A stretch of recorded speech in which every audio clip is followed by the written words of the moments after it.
Astral Codex 10. ACX endorses Harris, Oliver, or Stein. By Scott Alexander.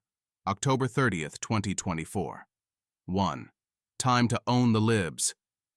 ACX joins such based heterodox thinkers as Curtis Yarvin, Nick Fuentes, Richard Spencer, and David Duke in telling you what the woke Washington Post and failing LA Times don't want you to know. Donald Trump is the wrong choice for U.S. president. If you're in a swing state, we recommend you vote Harris. If a safe state, Harris, or your third-party candidate of choice. Edit/update. If you're in a safe state and want to trade your protest vote with a swing state voter, or vice versa, go to swapyourvote.org. I mostly stand by the reasoning in my 2016 post. Slate Star Codex endorses Clinton, Johnson, or Stein. But you can read a better and more recent argument against Trump's economic policy here, and against his foreign policy here. You can read an argument that Trump is a dangerous authoritarian here. You can, but you won't. Because every American, most foreigners, and a substantial fraction of extrasolar aliens have already heard all of this 1,000 times. I'm under no illusion of having anything new to say, or having much chance of changing minds.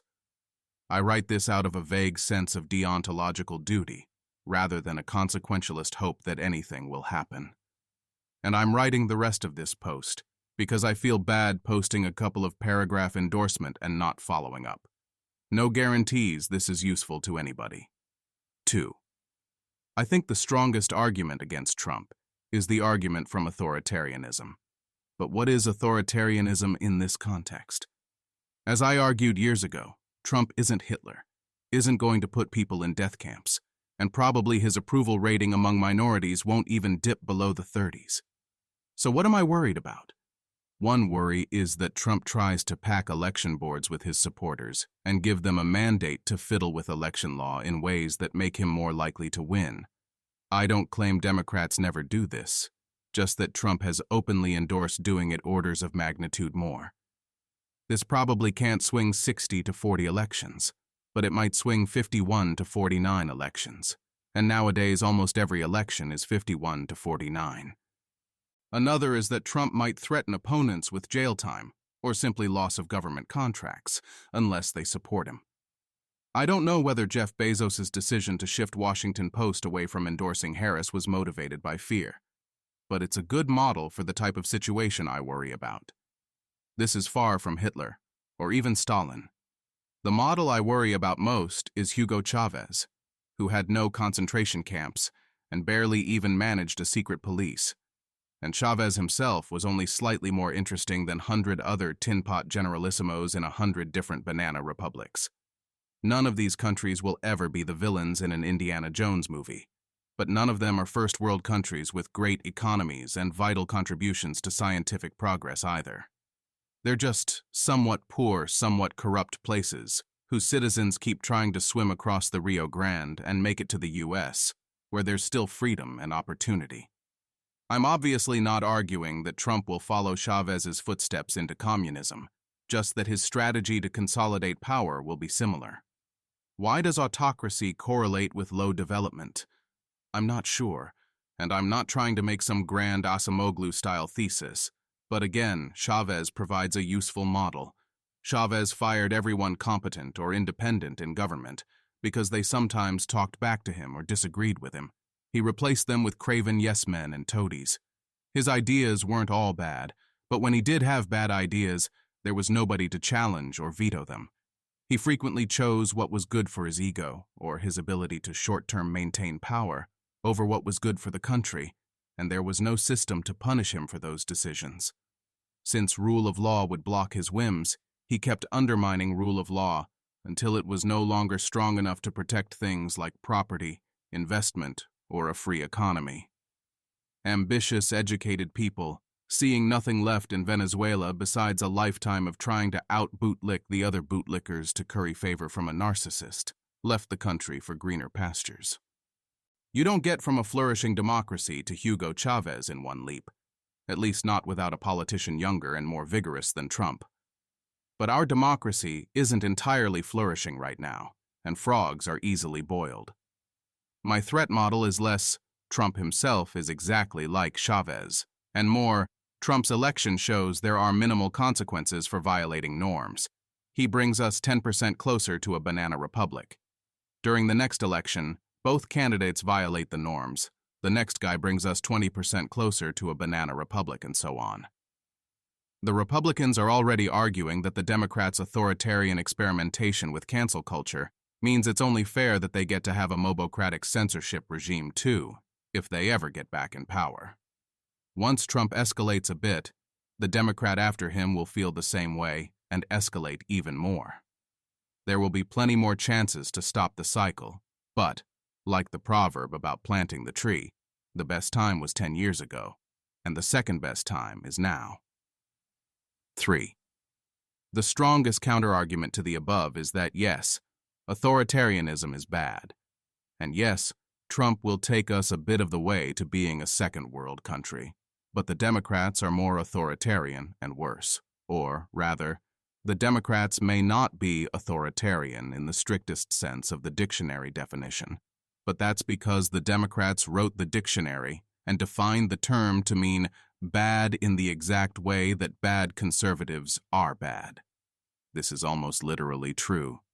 A lot of the current authoritarianism discussion comes from a construct invented by Theodor Adorno called right-wing authoritarianism.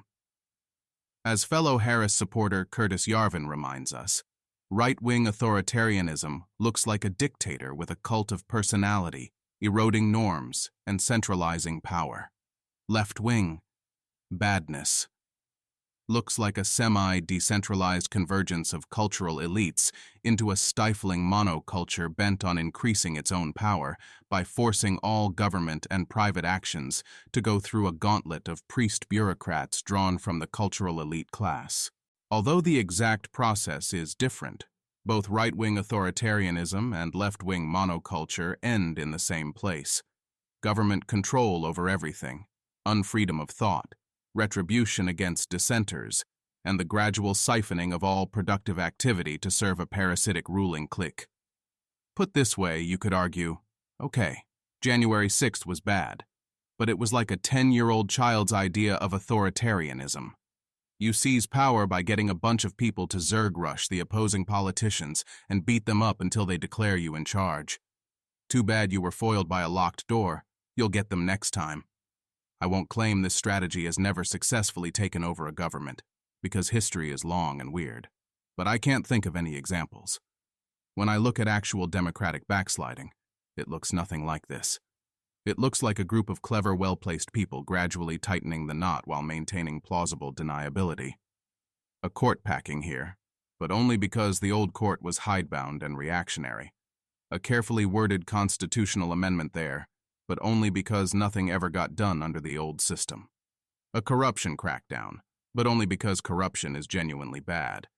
Then 10 years later you wake up and one set of guys control everything, and if you speak out against them, they can destroy your life. So, continues the strongest argument I can think of for supporting Trump. The Republicans egged on a guy with face paint and a horned helmet to smash furniture in the Capitol.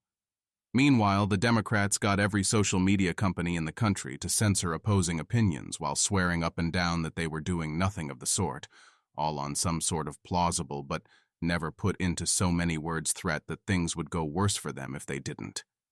They did it so elegantly and naturally that even now nobody really wants to call them on it, partly because it's hard to tell where free corporate choice ended and government coercion started, and partly because they've successfully established a culture where it's declassed to even talk about it. So, which side are you more scared of? This is the one pro-Trump argument that genuinely bothers me, but I have 4 counter-arguments. First, consider the Just Stop Oil protesters who throw paint on art. I believe these people are bad. But, you might say, these people are fighting fossil fuel executives whose terrible decisions have killed hundreds of thousands of people through particulate pollution and may yet kill orders of magnitude more through global warming. Surely this is worse than ruining one picture, which can probably be restored later anyway. So how can we put the paint throwers in jail while letting the fossil fuel executives go free? Actually, we can do this very easily because the paint throwers broke the law and the fossil fuel executives didn't. Unless you're the dumbest sort of naive consequentialist, you punish people who have violated bright-line norms, not people doing stuff you think is subtly damaging, even if the subtle damage may add up to more harm than the bright-line norm violations. You do this because it's the prerequisite for having civilization at all. Everyone disagrees on what's subtly damaging, but everyone should be able to get behind protecting paintings. If people come together and form institutions to prevent bright-line violations everyone agrees on, and you pervert them, or to fight your preferred battle against subtle damage, eventually those institutions lose credibility, and you can't do either. Compare institutions that were formed bright-line mandates to discover truth or advance knowledge that shifted to warring against the subtle damage of racism or right-wing opinions or whatever. Those institutions have now lost the ability to do either task, and rightly so. A single shoplifter or paint thrower does very little damage, but this is true only because we jealously protect the norms against these kinds of people. If we truly gave up on punishing shoplifters, everyone would steal from everyone else and civilization would collapse.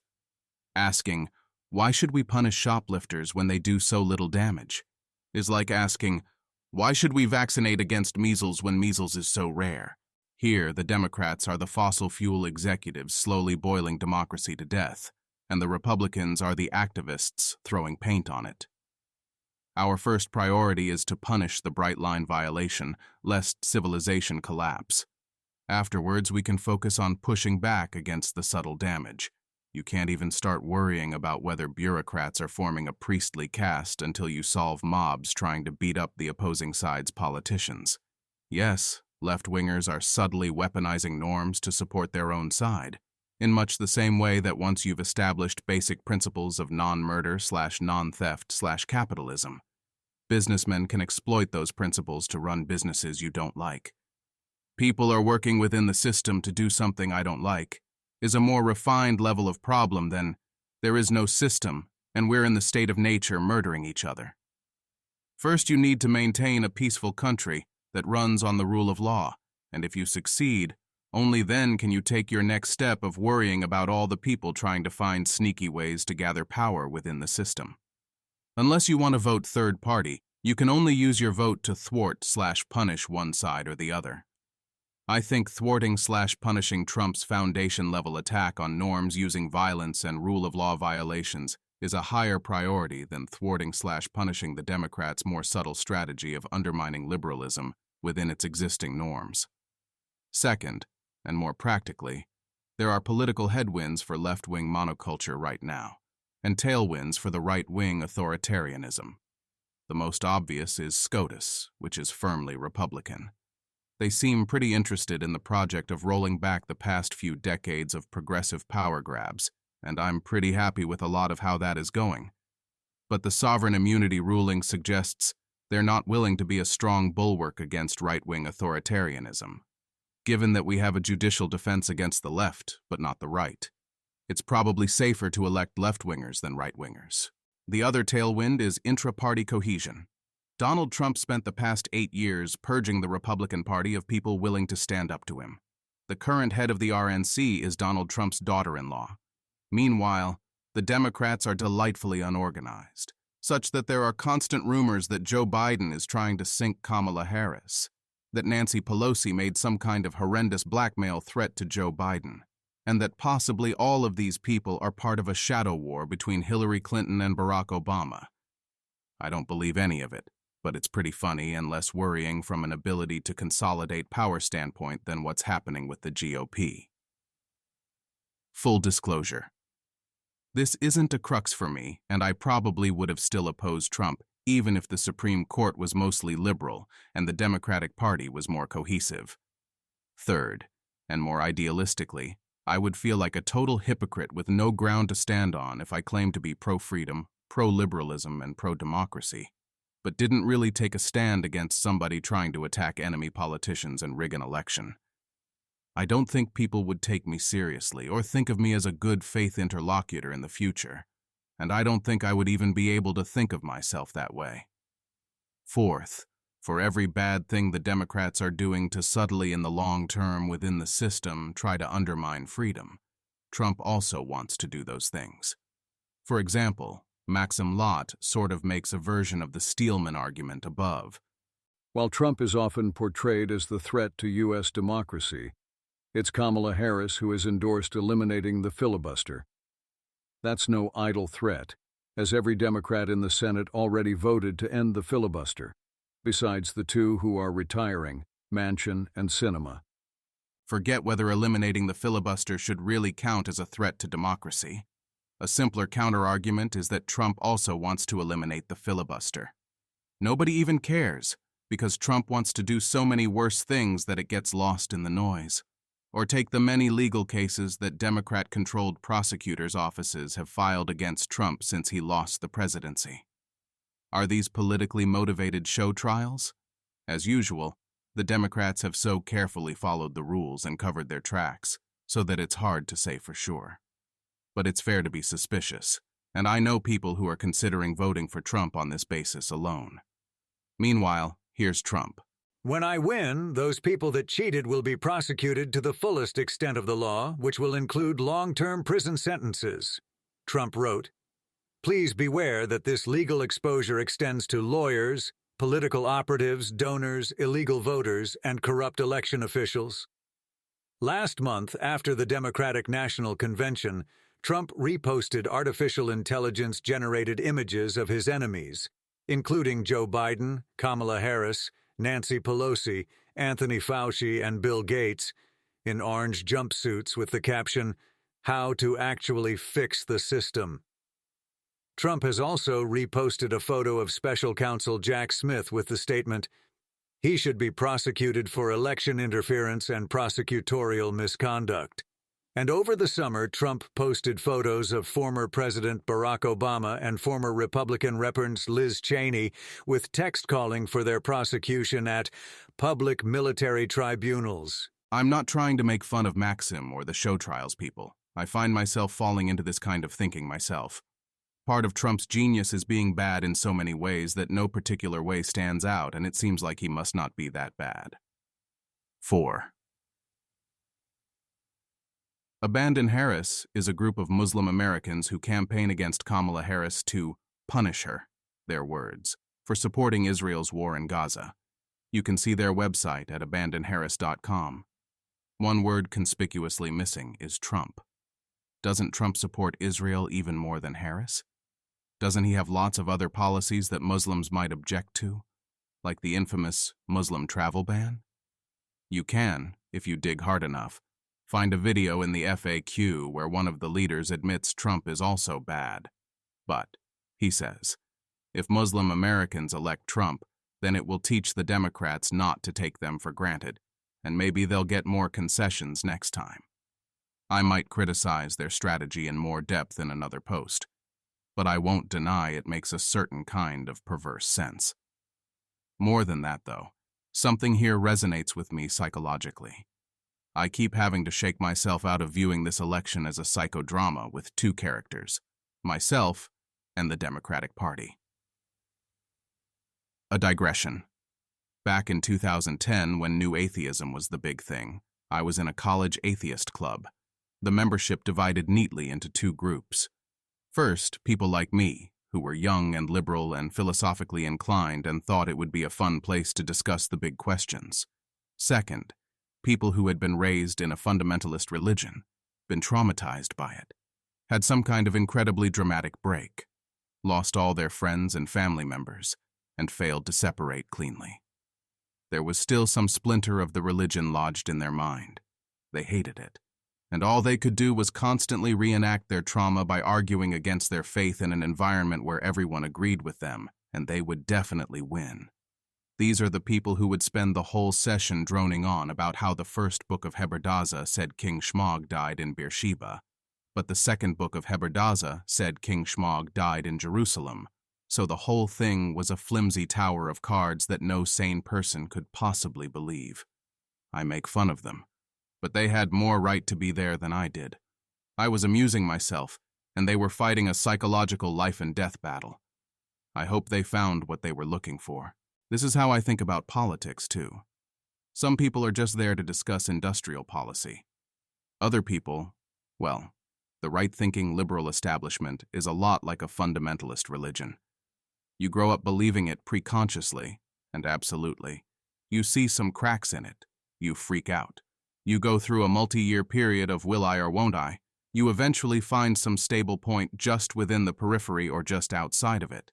And either everyone you love abandons you, or they don't. You'll always have a little splinter of it stuck in you, and you'll never be entirely happy. Why do you think people can make infinity billion dollars starting an anti-woke Substack? Who's paying that money? Not psychologically well-adjusted people with no wokeness-related trauma, that's my guess. When you're in that state of mind, you end up like those Muslims in Michigan.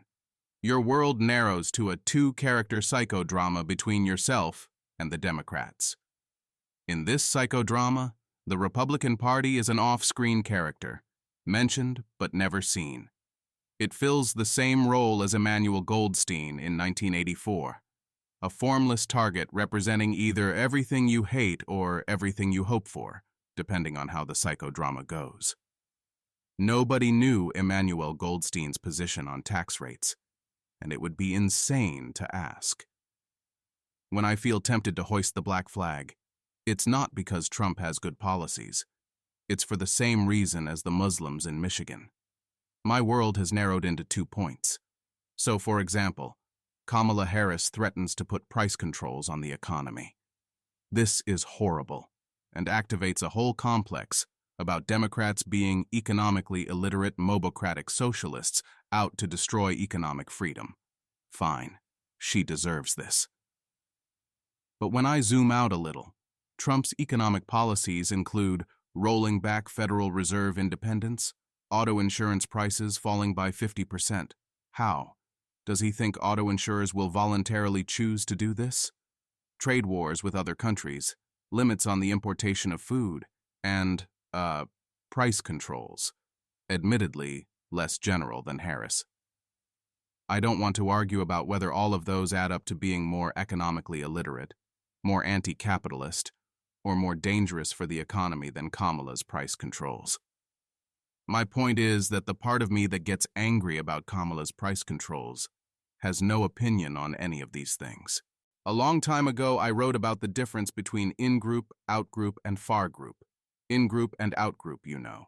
But how come people have stronger emotions about Ibram X, Kendi, or Chris Rufo than about Kim Jong-un, or whoever's committing the latest genocide in Sudan? It's not because you're American and naturally care about American affairs. How about that Brazilian judge who banned Elon Musk's X? It's because all those guys are part of your psychodrama, and some Sudanese psychopath isn't. Well, Kamala Harris's price controls are my out-group. Donald Trump setting tariffs is my far-group. I don't know if anyone besides me and that handful of Muslims is in this exact situation. It sure looks like Donald Trump appears in many people's psychodramas. You can tell because they can't mention his name without an outburst of Orange Hitler, Cheeto fascist, tiny hands Nazi. Those people have their own work to do. But when I ask what work I have to do, it's to prod the part of my brain that says, the Democrats are terrible. You should lodge a protest vote, and remind it that Trump is also terrible. This isn't a null hypothesis test, where you consider whether the Democrats are worth voting for, and then, if not, vote for their opponent. It's a comparison on the merits of two alternatives. All of this will be unbelievably obvious to 99% of you, but I promised I'd try to say something different from all the other articles on this exact topic, and the best I can do is reach out to the 0.0011% other people stuck in the same psychological vortex I was, and see if any of it rings true. If so, ACX recommends voting for Harris, Oliver, or Stein.